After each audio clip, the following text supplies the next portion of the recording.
All right, I'm back. We're gonna do it this way, I guess. I mean, look, my computer's acting up.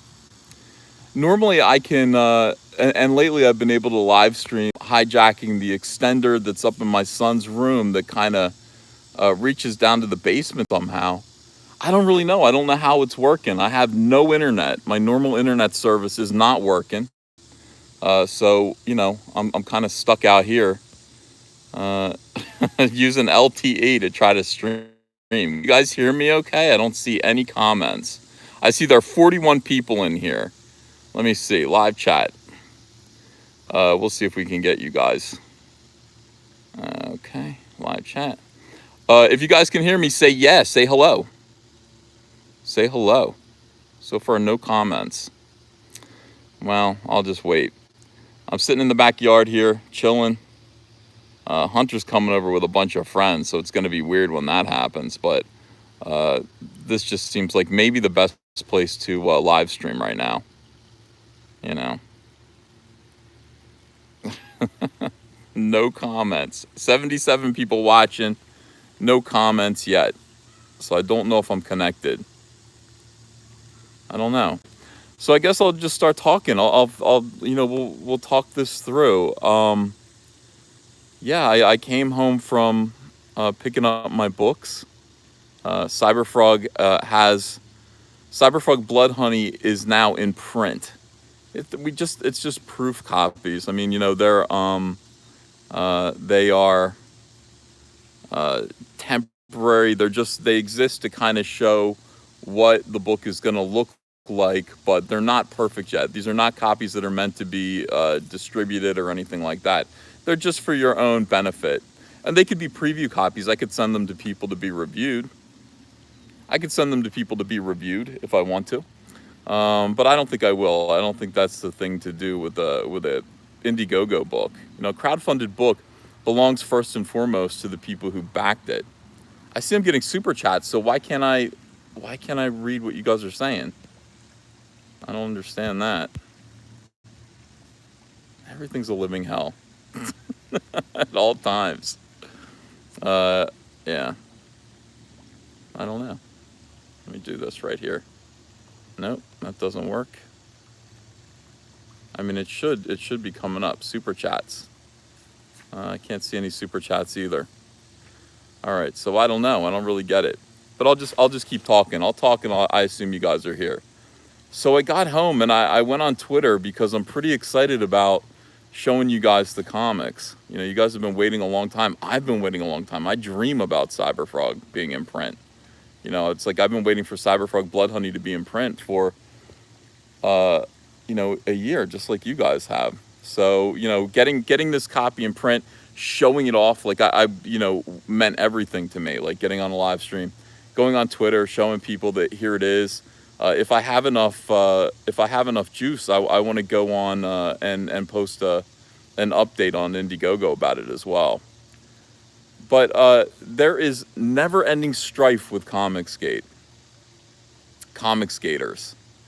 I don't know what goes on. I really feel like Twitter is not being used for the purpose for which I consider it to be, intended, which is to promote comic books, to talk about things, certainly to gossip, to have a good time, to discuss the news. But Twitter seems to be an outlet for people to,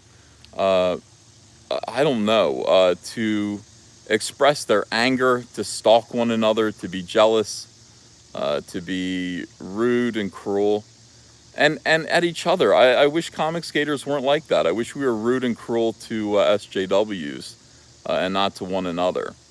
But I see it a lot. I see a lot of, obviously I see a lot of weird people offering me, some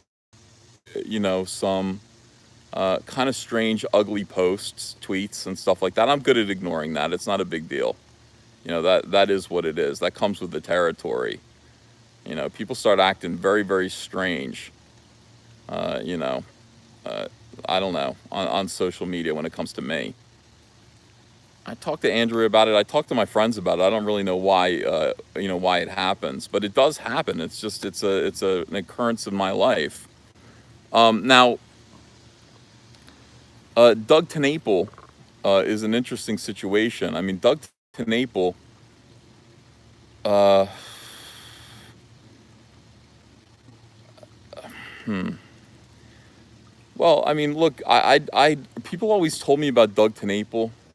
You know, people always told me like, hey, there's this guy, he created Earthworm Jim. He's one of us. He's one of us.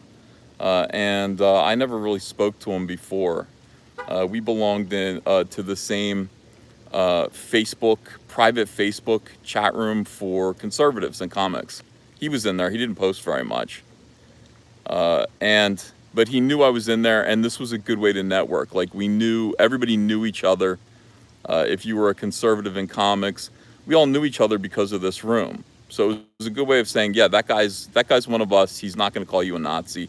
That guy's cool. And that was fine. I mean, that's a good thing.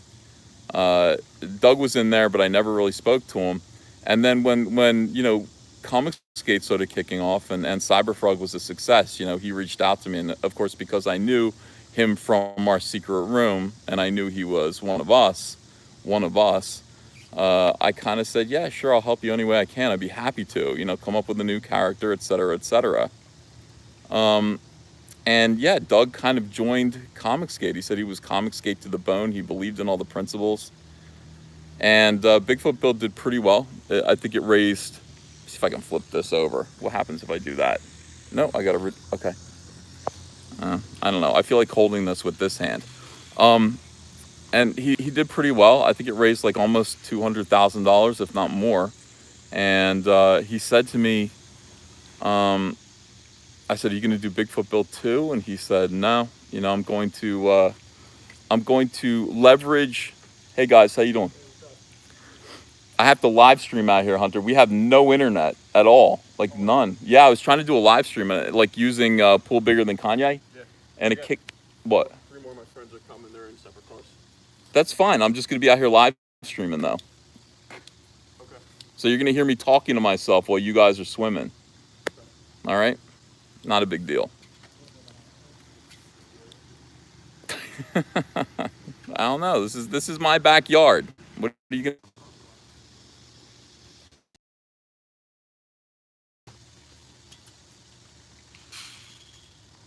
I don't know if it's gonna go out again. This is like the worst time to have no internet. Right when I want to live stream.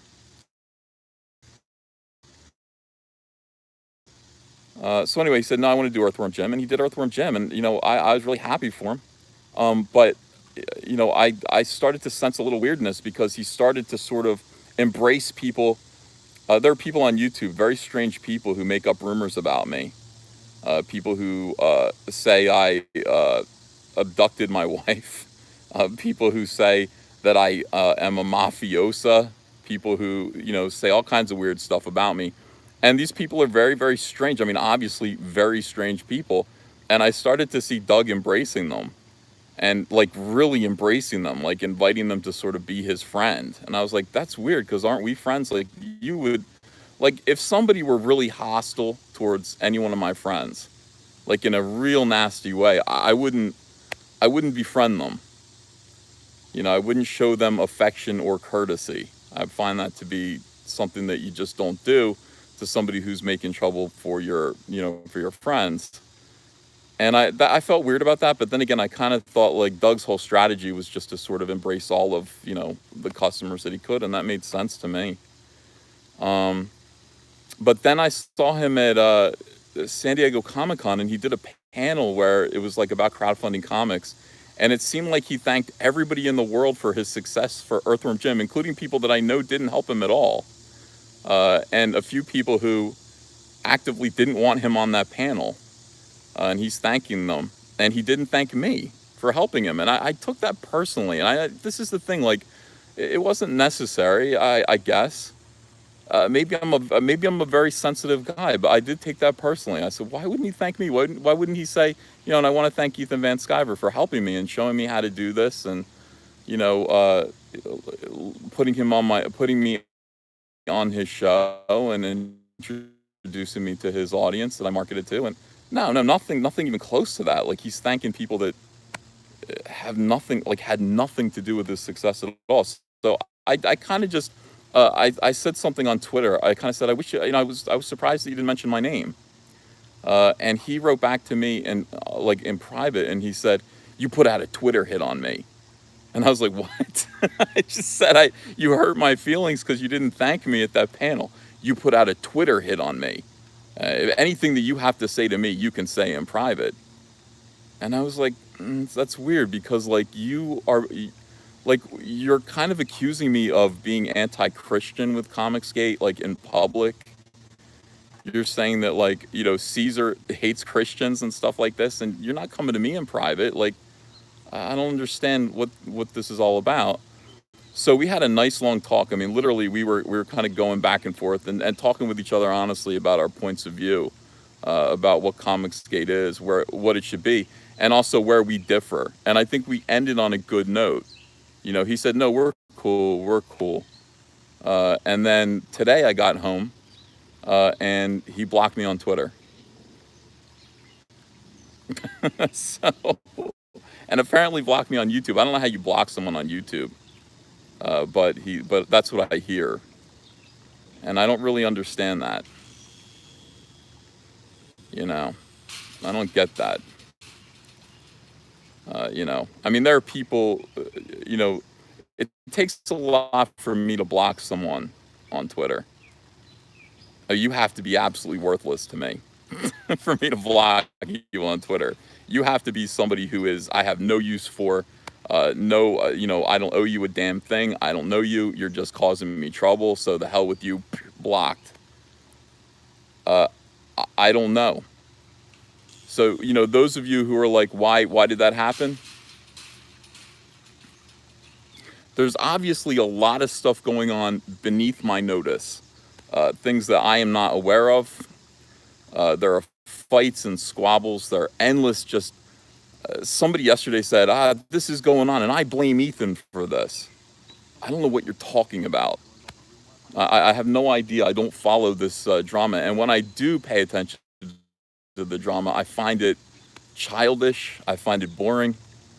I don't want to participate in it. It's not about making comics. It's not funny. It's not fun.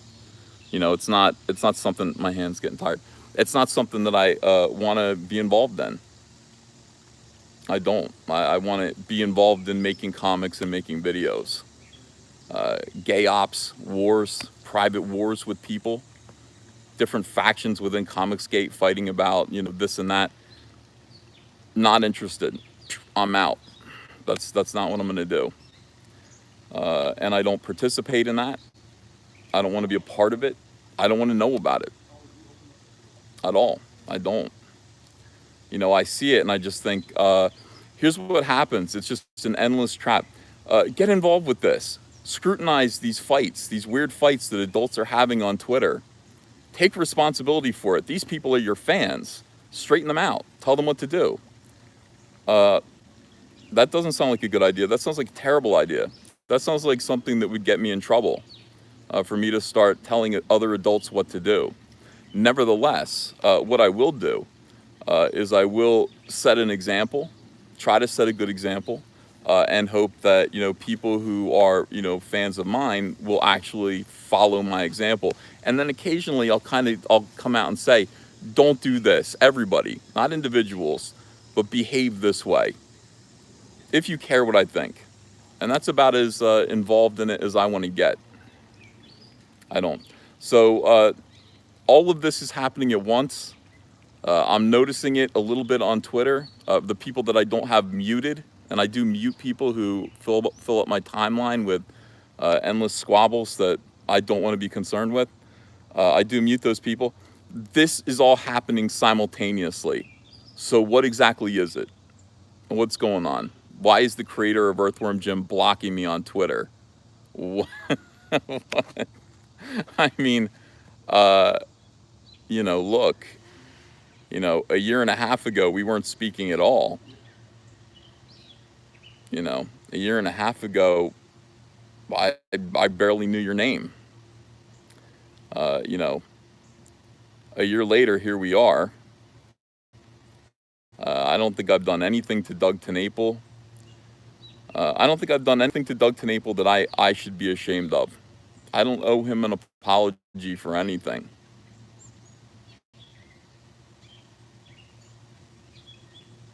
And, we can disagree about things. I think that, Doug's, in terms of a disagreement about Comicsgate, Doug's disagreement is that he thinks that Doug would like to be able to use his platform to be able to espouse his religious views.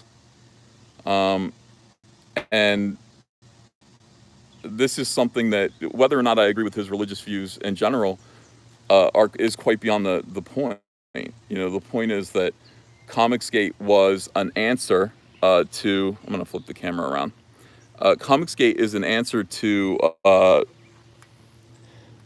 endless people. Like, everybody wants to talk about their political views. Everybody wants to talk about their ideas, their opinions about things. That's common. I mean, that's what's going on in comics and movies. That's what's going on in television. People can't escape it. People cannot seem to be able to escape having to listen to other people's opinions about things.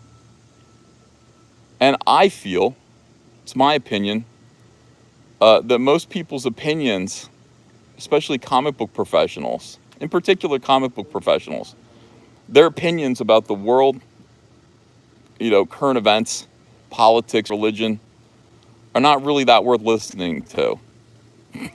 Nobody cares. Nobody cares what I think about anything, except for comics. I assume people care what I think about comics and maybe Star Wars. Maybe some other stuff in the movies. I don't think people really care what I think about in terms of the president, in terms of religion. I don't want to use my platform to impose my views on people. And I think what that does in effect, I think when people do that, I think it drives fans away. I think it drives customers away. And we saw that happen for the past 3 or 4 years with mainstream comics. Whereas people who certainly agree with the opposite or believe the opposite things that somebody like Doug Tennapel believes in, rammed their views down the customers' throats over and over and over again.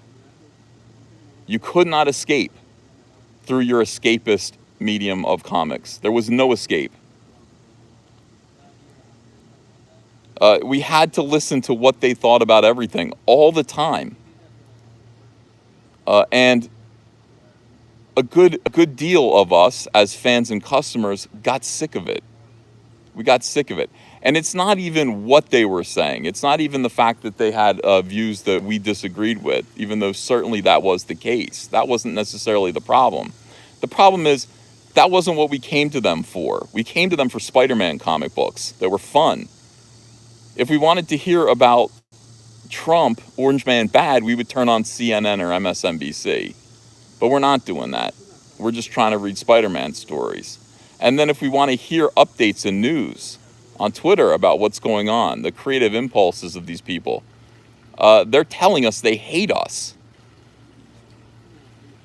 I mean, they're actively sitting there using their Twitter platforms, their social media platforms, to tell people like us that they hate us.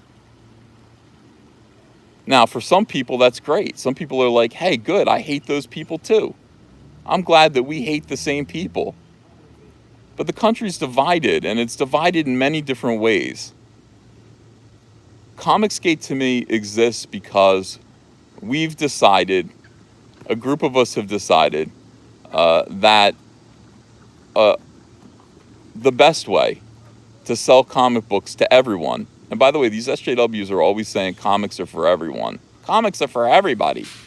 Comic books, they're for everybody. Unless we don't like you. And then we don't want your money. We don't want your bigot's dollar. Everybody can call each other bigots when they have views that you disagree with. That's kind of why it's important, I think, in my point of view, to keep your views to yourself. Your precious pearls. Do not cast them before swine. Instead, just make comics.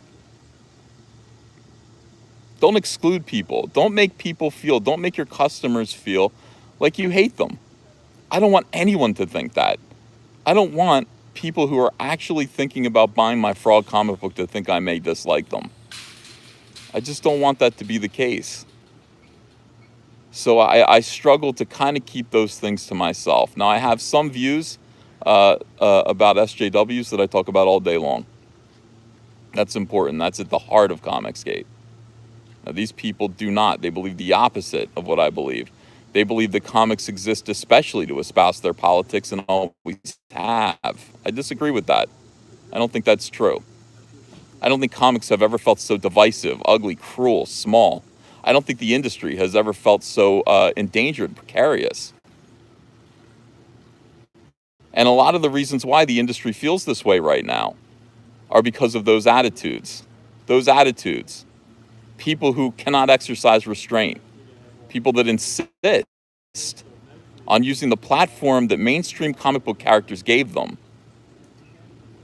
to just be absolutely insufferably long-winded and rude and exclusionary about their point of view, about politics. As if anything that they would have to say would be interesting. More interesting than anyone else. So, my idea about Comicsgate, and I think it was shared by others, was that, we should keep that stuff to ourselves and try to focus on selling comics. That doing, that using our platform, the platforms that we were given, to talk about politics, religion, other things that Miss Manners used to say are no-nos. We don't talk about things like that. We don't do that because it excludes people. It makes people feel uncomfortable. People disagree with you, and then you've lost a customer. Talking like that is something that we should all agree sells less comics, which is the entire purpose of what we're doing. We're trying to sell comics, unless we're not. Unless we are political, unless that's what we want to be. Is that what we want to be? I mean, maybe that's what you want to be. We had an incident with Vox Day. Vox Day and Archaven Comics. They wanted to be associated with Comicsgate, and most Comicsgaters said we don't want to be associated with him because he is far right, and he is doing the same thing that SJWs are doing with comics, but from the other point of view. This isn't good. This is not Comicsgate. That's not what Comicsgate's supposed to be. It's supposed to be focusing on building a healthy industry that includes everyone who loves comic books, and that's it. Not just people who vote the same way we do. And we all vote differently. I mean, most of these Comicsgaters all vote differently. Many of them vote differently from me. But to just open things up to everyone and make comics a welcoming, fun place where people can kind of escape from their daily miseries and the troubles of the world. So this is where I differ from other people. And I think Doug's one of the people who I differ with about that. I think Doug disagrees. I think if you were to ask Doug, Doug would say, I've spent most of my time in comics as an out evangelical Christian, and people have told me to shut up my whole life, my whole career, and damned if I'm going to shut up now that I have some power, now that I've got Earthworm Jim back, now that I'm making money and I feel secure in my standing, I'm not going to shut up. I'm going to use my platform to talk about what I believe in. And that's cool. I mean, I have no issue with that. I disagree with it, but I can certainly understand it. I'd be tempted to do the same thing myself. Now, that is where Doug Tennapel and I disagree. Others who still are within Comicsgate also agree with him, and that's cool too. I've said over and over again, we can have disagreements. Within this movement. I'm shocked, frankly, that I'm blocked on Twitter. I hope it was an oversight. I would like to think it was an oversight that Doug exercised a mass block, and I got caught up in it. I'd like to give him the benefit of that doubt. I don't think it's a smart thing to block me on Twitter. I don't think it sends a good message. And, like I said, I've always been open to him. I'm open to talking to him. I'm open to talking to many of you about this kind of a thing. But yeah, I find this to be inexplicable. So now you know as much as I do. For those of you asking questions, now you know as much as I do. I will say this. I went way out of my way to help Doug Tennapel.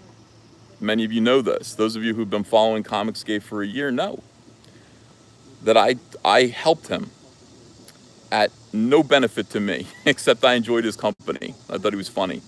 I liked having him on my stream. He's an interesting character, and he made my streams fun. Other than that, I received nothing from Doug Tennapel and never asked for a thing. Never asked him to draw me anything. To Bigfoot Bill. And again, I don't know. I don't know what this is about. But I forgive him, because that's what Jesus would have me do. All right, you guys, I gotta go. I'm going inside. Great. Thank you so much. Even though I didn't see any of your comments, I see I got like $43 in super chats. So thank you for those. And I will see you again as soon as I can figure out the internet problem in my house. Bye-bye.